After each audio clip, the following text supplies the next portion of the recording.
गीता के 11वें अध्याय में अर्जुन कहते हैं कि मुझ पर अनुग्रह करने के लिए आपने जो परम गोपनीय वचन कहे हैं उससे मेरा यह अज्ञान नष्ट हो गया है। क्योंकि हे कमल नेत्र, मैंने आपसे भूतों की उत्पत्ति और प्रलय विस्तार पूर्वक सुने हैं तथा आपकी अविनाशी महिमा भी सुनी है। हे परमेश्वर, आप अपने को जैसा कहते हैं यह ठीक ऐसा ही है, परंतु हे पुरुषोत्तम, आपके ज्ञान, ऐश्वर्य, शक्ति, बल, वीर्य और तेज से युक्त ऐश्वर्य रूप को मैं प्रत्यक्ष देखना चाहता हूँ।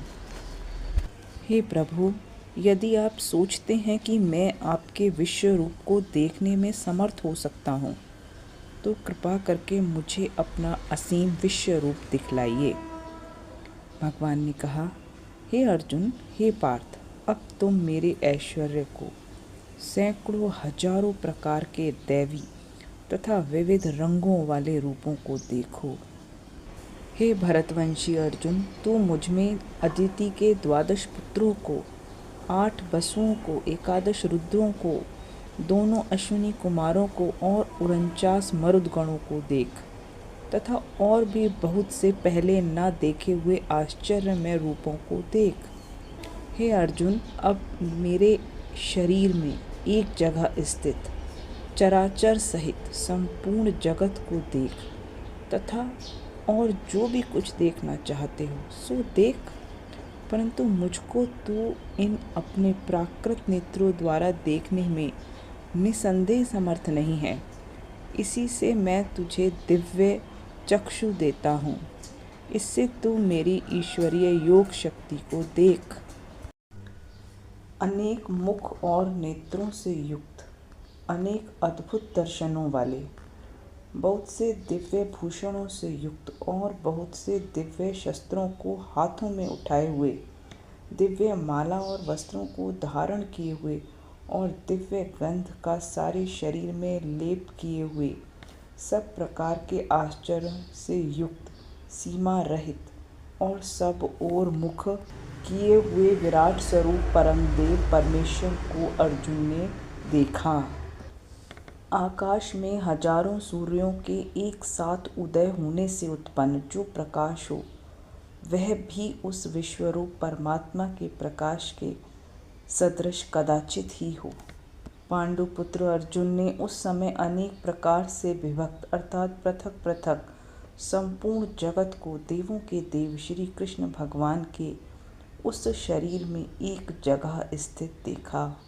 उसके अनंतर वे आश्चर्य से चकित और पुलकित शरीर अर्जुन प्रकाश में विश्वरूप परमात्मा की श्रद्धा भक्ति सहित सिर से प्रणाम करके हाथ जोड़कर बोले।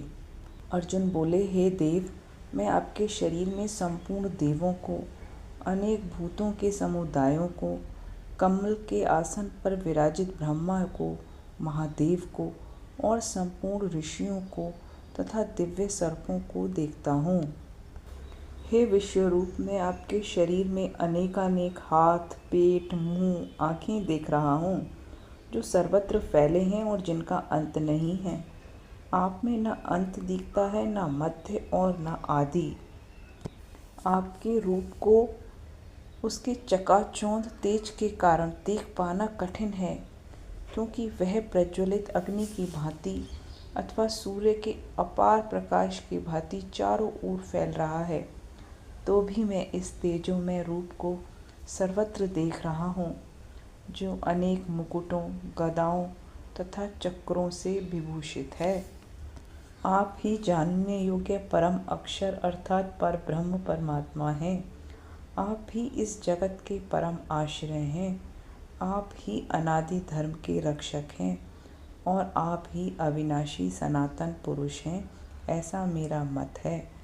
आपको आदि, अंत और मध्य से रहित, अनंत सामर्थ्य से युक्त, अनंत भुजा वाले, चंद्र सूर्य रूप नेत्रों वाले, प्रज्वलित अग्नि रूप मुख वाले और अपने तेज से इस जगत को संतप्त करते हुए देखता हूँ। यह स्वर्ग और पृथ्वी के बीच का संपूर्ण आकाश तथा सब दिशाएं एक आपसे ही परिपूर्ण हैं तथा आपके इस अलौकिक और भयंकर रूप को देखकर तीनों लोक अति व्यथा को प्राप्त हो रहे हैं। देवों का सारा समूह आपकी शरण ले रहा है और आप में प्रवेश कर रहा है। उनमें से तो कुछ अत्यंत भयभीत होकर हाथ जोड़े आपकी प्रार्थना कर रहे हैं। महर्षियों और सिद्धों के समूह कल्याण हो कहकर वैदिक स्तोत्रों का पाठ करते हुए आपकी स्तुति कर रहे हैं। शिव के विविध रूप आदित्यगण, वसु, साध्य, विश्वदेव, दोनों अश्विनी कुमार, मरुदगण, पितृगण, गंधर्व, यक्ष, असुर तथा सिद्धदेव सभी आपको आश्चर्यपूर्वक देख रहे हैं। हे प्रभु, आपके इस अनेक मुख, नेत्र, बाहु, जंघा, पांव, पेट तथा भयानक दांतों वाले विराट रूप को देखकर देवता गण सहित सभी लोग अत्यंत विचलित हैं और उन्हीं की तरह मैं भी व्याकुल हो रहा हूँ। हे सर्वव्यापी विष्णु, नाना ज्योतिर्मय रंगों से युक्त आपको आकाश का स्पर्श करते तथा मुख फैलाए तथा बड़ी बड़ी चमकती आंखें निकाले देखकर भय से मेरा मन विचलित है। मैं ना तो धैर्य धारण कर पा रहा हूँ और ना मानसिक संतुलन ही रख पा रहा हूँ। हे देवेश, आप मुझ पर प्रसन्न हों। मैं इस प्रकार से आपके प्रलयाग्नि रूप मुखों को तथा विकराल दांतों को देखकर अपना संतुलन नहीं रख पा रहा हूँ।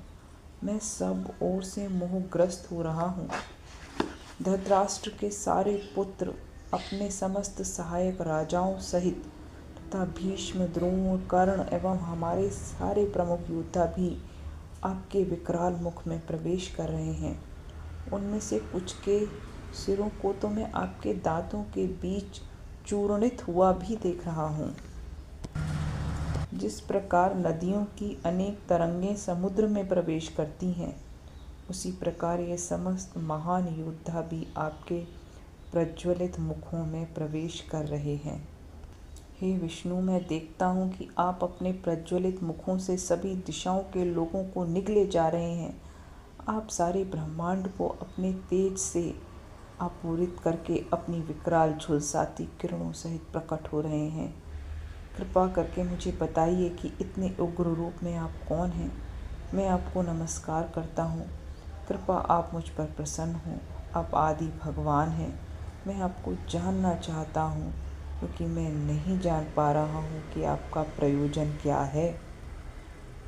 अब भगवान कहते हैं कि समस्त जगतों को विनष्ट करने वाला काल मैं ही हूँ और मैं यहाँ समस्त लोगों का विनाश करने के लिए आया हूँ। तुम्हारे सिवा दोनों पक्षों के सारे योद्धा मारे जाएंगे। उठो, लड़ने के लिए तैयार हो जाओ और यश अर्जित करो।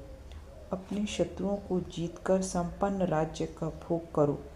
ये सब तो मेरे द्वारा पहले ही मारे जा चुके हैं। और हे सब्यसाची, तुम तो युद्ध में केवल निमित्त मात्र हो सकते हो। द्रोण, भीष्म, जयद्रथ, कर्ण तथा अन्य महान योद्धा तुम पहले ही मेरे द्वारा मारे जा चुके हैं। तुम इनका वध करो और तनिक भी विचलित मत हो। तुम केवल युद्ध करो। युद्ध में तुम अपने शत्रुओं को परास्त करोगे। इन वचनों को सुनकर कांपते हुए अर्जुन ने हाथ जोड़कर उन्हें बार बार नमस्कार किया। फिर उसने भयभीत होकर अवरुद्ध स्वर में कृष्ण से इस प्रकार कहा। अर्जुन ने कहा, हे ऋषिकेश, आपके नाम के श्रवण से संसार हर्षित होता है और सभी लोग आपके प्रति अनुरक्त होते हैं। यद्यपि सिद्ध पुरुष आपको नमस्कार करते हैं, किंतु असुरगण भयभीत हैं और इधर उधर भाग रहे हैं। यह ठीक ही हुआ है। हे महात्मा, आप ब्रह्मा से भी बढ़कर हैं। आप आदि सृष्टा हैं, तो फिर वे आपको सादर नमस्कार क्यों ना करें। हे अनंत, हे देवेश, हे जगन्निवास, आप परम स्रोत, अक्षर, कारणों के कारण तथा इस भौतिक जगत से परे हैं। आप आदिदेव, सनातन पुरुष तथा इस दृश्य जगत के परम आश्रय हैं। आप सब कुछ जानने वाले हैं और आप ही वह सब कुछ हैं जो जानने योग्य हैं। आप भौतिक गुणों से परे परम आश्रय हैं। हे अनंत रूप, यह संपूर्ण दृश्य जगत आपसे व्याप्त है। आप वायु हैं, परम नियंता भी हैं, आप अग्नि हैं, जल हैं, चंद्रमा हैं, आप आदि जीव ब्रह्मा हैं और आप प्रपितामह हैं। अतः आपको 1000 बार नमस्कार है और पुनः पुनः नमस्कार है। आपको आगे पीछे तथा चारों ओर से नमस्कार है। हे असीम शक्ति, आप अनंत पराक्रम के स्वामी हैं, आप सर्वव्यापी हैं, अतः आप सब कुछ हैं। आपको अपना मित्र मानते हुए मैंने हठ पूर्वक आपको हे कृष्ण, हे यादव, हे सखा जैसे संबोधनों से पुकारा है, क्योंकि मैं आपकी महिमा को नहीं जानता था। मैंने मूर्खतावश या प्रेमवश जो कुछ भी किया है, कृपया आप उसके लिए मुझे क्षमा कर दें। यही नहीं, मैंने कई बार आराम करते समय एक साथ लेटे हुए या साथ साथ खाते हुए, बैठे हुए, कभी अकेले तो कभी अनेक मित्रों के समक्ष आपका अनादर किया है। हे अच्युत, मेरे इन समस्त अपराधों को आप क्षमा कर दें। आप इस चर तथा अचर संपूर्ण दृश्य जगत के जनक हैं। आप परम पूज्य महान आध्यात्मिक गुरु हैं। ना तो कोई आपके तुल्य है और ना ही कोई आपके समान हो सकता है। हे अतुल शक्ति वाले प्रभु, भला तीनों लोकों में आपसे बढ़कर कोई कैसे हो सकता है। आप प्रत्येक जीव द्वारा पूजनीय भगवान हैं। अतः मैं गिरकर सादर प्रणाम करता हूँ और आपकी कृपा की याचना करता हूँ। जिस प्रकार पिता अपने पुत्र की टिठाई सहन करता है, या मित्र अपने मित्र की धृष्टता सह लेता है, या प्रिय अपनी प्रिया का अपराध सहन कर लेता है, उसी प्रकार आप कृपा करके मेरी त्रुटियों को सहन कर लें। पहले कभी न देखे गए आपके इस विराट रूप का दर्शन करके मैं पुलकित हो रहा हूँ, किंतु साथ ही मेरा मन भयभीत भी हो रहा है। अतः आप मुझ पर कृपा करें और हे देवेश, हे जगन्निवास, अपना पुरुषोत्तम भगवत स्वरूप पुनः दिखाएं। मैं आपके मुकुटधारी चतुर्भुज रूप का दर्शन करना चाहता हूँ, जिसमें आप अपने चारों हाथों में शंख, चक्र, गदा तथा पद्म धारण किए हों। मैं उसी रूप को देखने की इच्छा करता हूँ।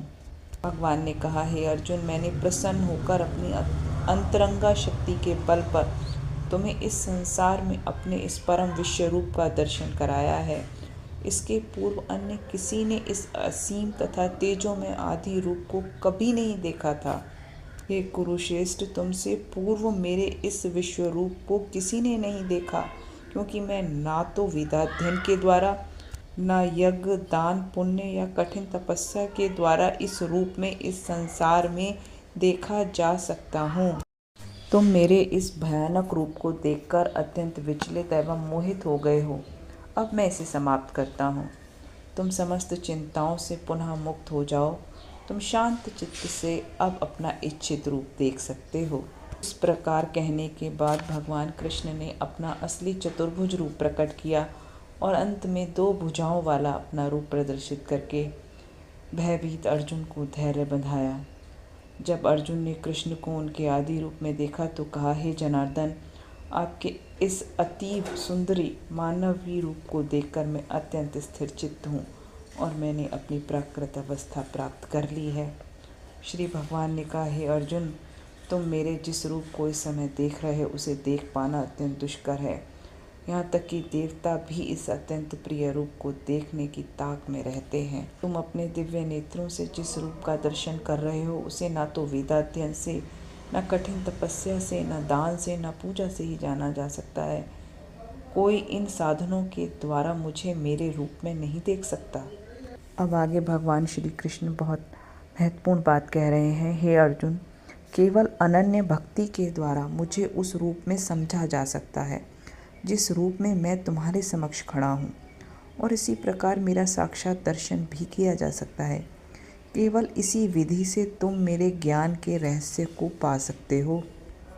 कहते हैं, हे अर्जुन, जो व्यक्ति सकाम कर्मों तथा मनोधर्म के कल्मश से मुक्त होकर मेरी शुद्ध पूजा करता है, मेरी भक्ति में तत्पर रहता है तथा जो मेरे लिए ही कर्म करता है, जो मुझे ही जीवन लक्ष्य समझता है और जो प्रत्येक जीव से मैत्री भाव रखता है, वह निश्चय ही मुझे प्राप्त करता है।